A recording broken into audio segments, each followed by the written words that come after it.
কোথা থেকে? আপনি বৈচি গ্রাম থেকে আসছেন। এখানে লেখা আছে আপনার ছেলে যখন 4 মাস বয়স ছিল তার নাকি কিডনিতে প্রবলেম দেখা গিয়েছিল এবং অনেক নাকি প্রস্রাবেরও প্রবলেম হয়েছিল, আরো আরো অনেক কিছু সমস্যা হয়েছিল। আচ্ছা, কি সমস্যা হয়েছিল আপনি সকলের সামনে সাক্ষ্য পেলেন? ওর পেটের কিডনির সমস্যা ছিল, তো পেচ্ছাপ হতো না। পেচ্ছাপ মানে এক ফোঁটা করে করে হতো, প্রচন্ড এত খুব পারতো যে পায়খানা হয়ে যেত। ও পেচ্ছাপ একদম হতো না, সবসময় পেটে যন্ত্রণা হতো, খাবার খেত না, সবসময় কান্না করতো। আচ্ছা, এর কারণে আপনাকে কি করতে হতো?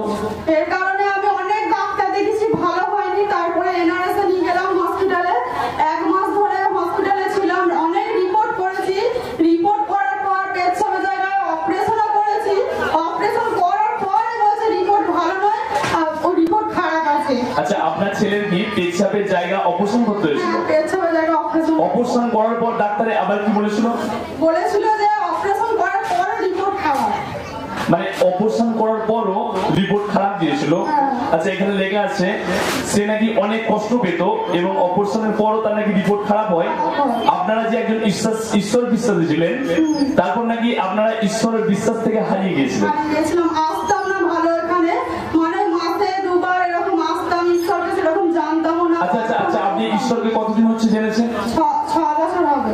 আপনি ঈশ্বরকে 6 বছর হচ্ছে জেনেছেন। আচ্ছা, আপনি কি বাপ্তিস্ম ব্যক্তি? হ্যাঁ, বাপ্তিস্ম নিয়েছিলাম। বাপ্তিস্ম নিয়ে মানে তাও মানে সেই পুজো ওই যাবতীর মধ্যে যেতাম, ঈশ্বরকে সেরকম প্রার্থনা করতাম না। এটার জন্যই শয়তান আমার জীবনে, ছেলের জীবনে এত শরীর খারাপকে ফেলে দিয়েছিল। আপনি 6 বছর আগে ঈশ্বরকে জেনেছেন এবং 6 বছর আগে বাপ্তিস্ম গ্রহণ করেছেন, কিন্তু বাপ্তিস্ম নেওয়ার পর আপনি আবার জাগতিক চাল চলনে বা জাগতিক কার্যকলাপে আপনি আবদ্ধ হয়ে গেছিলেন এবং আপনি সেগুলোর মধ্যে মেতে গিয়েছিলেন এবং আপনার পরিবারে ভারী সমস্যা আছে। আর সেই সমস্যার সম্মুখীন হতে হয় আপনার ছেলে দ্বারা। আপনার ছেলের জীবনে অনেক কঠিন রোগ আছে এবং তার জীবনে অনেক অনেক অনেক শয়তানের পরিকল্পনা আছে। তারপর তাকে নাকি ডক্টরে অপারেশন করে, অপারেশন করার পরও নাকি ডাক্তারে খারাপ রিপোর্ট দেয়। আচ্ছা, তারপর কি হয়েছে বলছো? তারপরে খারাপ রিপোর্ট দেয়, তো পাস্টারকে বলি, পাস্টার বলেছে যদি তুমি ঈশ্বরকে ভালোবাসো তাহলে ডাক্তার হসপিটাল ভুলে যাও, ঈশ্বরের রাজ্যে প্রত্যেক রবিবার তুমি যুক্ত থাকো, তোমার ছেলে সুস্থ হবে। আর আমিও প্রার্থনা করব। তো সবাই মিলে আমার ছেলের জন্য প্রার্থনা করেছে। তো প্রার্থনার মানে পাস্টারের কথা মেনে প্রত্যেক রবিবার আমি প্রার্থনায় আসি, উপবাস করি, সমস্ত পালন করি যিশুর। তারপরে সমস্ত পালন করার পর দেখি আমার ছেলে আস্তে আস্তে পেচ্ছাপ নরমাল হচ্ছে। আর 3.5 বছর বয়স হয়ে গেল, আমার ছেলের আর কোনো রোগ নেই। আচ্ছা আচ্ছা আচ্ছা, আপনার এই সমস্যার কারণে আপনি ঈশ্বরের দাসের কাছে আপনার সমস্ত সমস্যাকে তুলে ধরেছিলেন এবং ঈশ্বরের দাস একটাই কথা বলে যে আপনি প্রার্থনার মধ্যে যুক্ত হতে থাকেন এবং প্রত্যেক রবিবার এবং ঈশ্বরের আজ্ঞা সকল পালন করুন, দেখবেন আপনার সমস্ত সমস্যা থেকে ঈশ্বর মুক্ত করবে।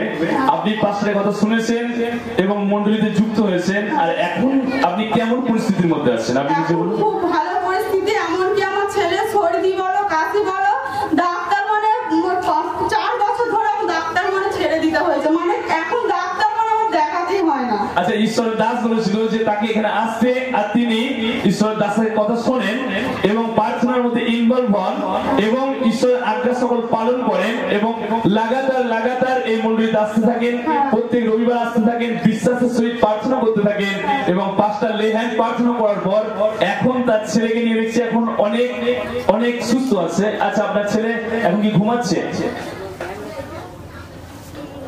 আমরা দেখে নেব। ওই ছেলে এখন অনেক সুস্থ আছে, এখন তারা অনেক ভালো আছে। আমরা সকলে ঈশ্বরের নামে জোরদার তালি দেবো ঈশ্বরের জীবিত পরমেশ্বরকে নিয়ে তার জীবনে অলৌকিক কাজ করার জন্য।